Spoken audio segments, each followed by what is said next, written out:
Hello नमस्कार, मैं हूं आपके साथ अलीशा हैदर नकवी और आप सभी का अभिवादन है डीएनपी इंडिया पे। 20 तारीख को डोनाल्ड ट्रंप का शपथ ग्रहण समारोह है। वॉशिंगटन डीसी में ये होने वाला है, लेकिन समारोह से पहले ही ईरान का एक और एक्शन पश्चिमी देशों के लिए टेंशन ला सकता है, जो खास तौर पर यूएसए और यूरोपीय देश के लिए मुश्किलें पैदा कर सकता है। पिछले कुछ सालों में ईरान का क्षेत्रीय प्रभाव पहले जैसा मजबूत नहीं रहा, लेकिन ईरान की राजनीतिक स्ट्रैटेजी हमेशा से तारीफ के काबिल रही है। दरअसल रूसी राष्ट्रपति व्लादिमीर पुतिन और ईरानी राष्ट्रपति मसूद पेजेश्कियन ने शुक्रवार को मुलाकात की। इस दौरान दोनों देशों के बीच 20 साल के लिए एक इंपॉर्टेंट समझौता हुआ है। इस समझौते में मिलिट्री और इंटेलिजेंस कोऑपरेशन को बढ़ावा देने के साथ साथ अदर सेक्टर्स में भी कोलैबोरेशन बढ़ाने की बात की गई है। ऐसे में जब ईरान और रूस मिलकर काम करते हैं तो ये वेस्टर्न कंट्रीज के लिए चिंता का कारण बन सकता है, क्योंकि ये उनके लिए एक बड़ा चेंज साबित हो सकता है। इस समझौते के तहत रूस और ईरान ने सिक्योरिटी सर्विसेज के बीच इंटेलिजेंस इंफॉर्मेशन शेयर करने और जॉइंट मिलिट्री एक्सरसाइज करने और ऑफिशियल्स की ट्रेनिंग के लिए मदद करने का वादा किया है। इसके अलावा दोनों देशों ने यह सुनिश्चित करने का कमिटमेंट भी किया है कि उनकी जमीन का इस्तेमाल एक दूसरे के खिलाफ भी एक्शन के लिए कभी नहीं इस्तेमाल किया जाएगा।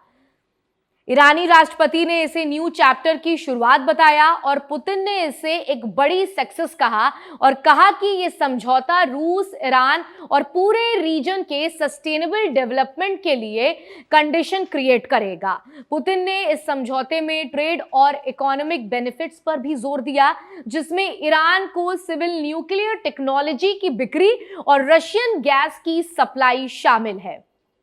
अब हम आपको स्क्रीन पर कुछ जरूरी पॉइंट्स बताते हैं, जिसके जरिए आप आसानी से समझ सकेंगे कि किस चीज पर ईरान और रूस फोकस कर रहा है। सबसे पहले बात करते हैं संयुक्त सैन्य अभ्यास, यानी दोनों देशों ने मिलकर जॉइंट मिलिट्री एक्सरसाइज करने का फैसला किया है। दूसरा अधिकारियों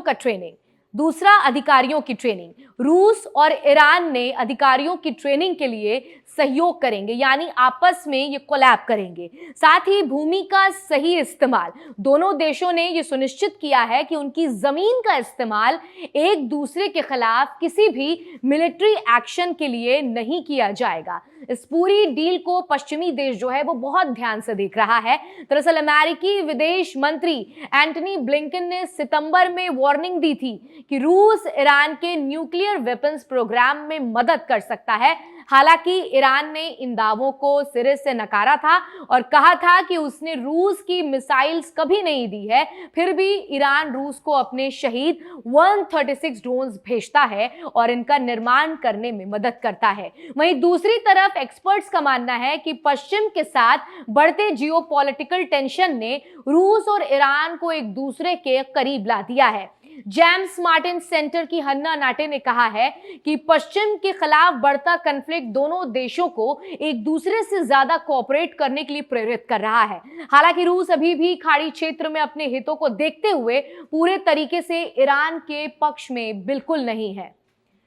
लेकिन दोनों राष्ट्रपति की मुलाकात से पश्चिमी देशों के लिए यह बेहद महत्वपूर्ण हो गया है कि वो इन बढ़ते सहयोगों का मुकाबला करने के लिए एक रणनीतिक दृष्टिकोण अपनाए, ताकि उनकी सुरक्षा और प्रभाव क्षेत्र पर असर ना पड़े।